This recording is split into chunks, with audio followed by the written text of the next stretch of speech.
Bonjour et bienvenue. Et si certaines personnes avaient droit à une aide financière sans même le savoir? Aujourd'hui, on va décortiquer le Maniac Avoda, ce qu'on appelle la prime au travail, et on va voir ensemble, étape par étape, comment s'assurer de ne pas passer à côté de cet argent. C'est parti! Alors, on commence direct avec une question qui interpelle. Et si le gouvernement devait de l'argent à des gens sans qu'ils en aient la moindre idée? Eh bien, c'est un peu ça le principe du Maniac Avoda. C'est justement ce qu'on va éclaircir aujourd'hui. Mais alors, c'est quoi exactement ce Maniac Avoda?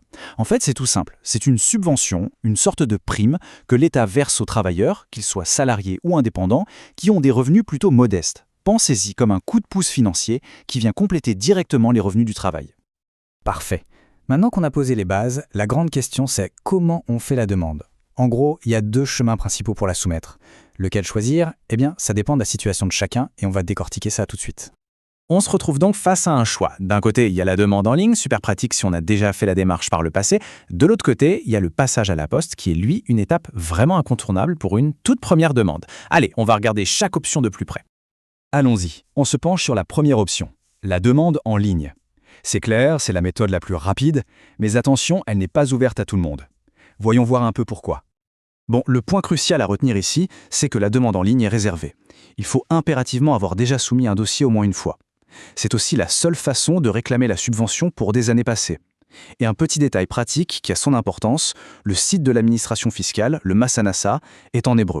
Donc il faut être un minimum à l'aise avec la langue pour s'y retrouver. Mais alors, pourquoi cette restriction? La raison est en fait très logique. Le gouvernement a besoin de vérifier, d'authentifier en personne le compte bancaire sur lequel l'argent sera versé. C'est une mesure de sécurité tout simplement pour être bien sûr que la subvention arrive à la bonne personne. Allez, on passe maintenant à la deuxième option. Et celle-là, elle va concerner la plupart des gens qui font la demande pour la toute première fois. Se rendre dans un bureau de poste. Le processus à la poste est très direct. Pas de complications. Il suffit de se présenter en personne, dans un bureau de la Douar Israël, la poste locale, avec les bons papiers. C'est aussi simple que ça. Et c'est quoi ces fameux documents? En fait, il n'en faut que deux, mais ils sont essentiels. La carte d'identité, la Théoudat Zéhout, et un justificatif bancaire qui prouve que le compte est bien au nom de la personne qui fait la demande. Ça peut être un chèque annulé, par exemple, ou une attestation officielle de la banque. Alors là, attention, c'est un point hyper important. La demande est strictement personnelle. Ça veut dire qu'on ne peut pas du tout la faire pour quelqu'un d'autre. Non, mais pas avec une procuration, même pas avec la carte d'identité de la personne. Le demandeur doit se présenter lui-même en chair et en os. C'est non négociable. Et voilà une excellente nouvelle. Déposer la demande, que ce soit en ligne ou à la poste, est entièrement gratuit. Il n'y a absolument aucun besoin de payer une société ou un service pour faire cette démarche. C'est quelque chose qu'on peut tout à fait gérer soi-même. Ok, maintenant, peu importe qu'on choisisse la voie numérique ou le passage à la poste, il y a des infos de base qu'il faudra préparer dans tous les cas. C'est un peu le tronc commun de la demande. Alors, de quels renseignements parle-t-on? Il faut avoir en tête le nombre d'employeurs qu'on a eu pendant l'année fiscale concernée, pour soi-même et pour son conjoint. Il faut aussi préciser si on a eu un statut d'indépendant, bien sûr donner une adresse postale complète et évidemment les coordonnées bancaires pour que le virement puisse se faire. Ça y est, la demande est déposée. Super. Mais que se passe-t-il ensuite?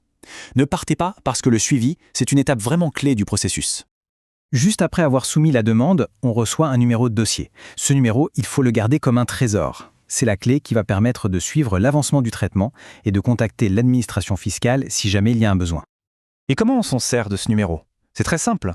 Il suffit d'aller sur le site du Massi Ansa, donc l'autorité fiscale, et de taper ce fameux numéro de dossier. On peut alors voir en temps réel où en est la demande, si elle est en cours de traitement, si elle est approuvée ou s'il manque des informations.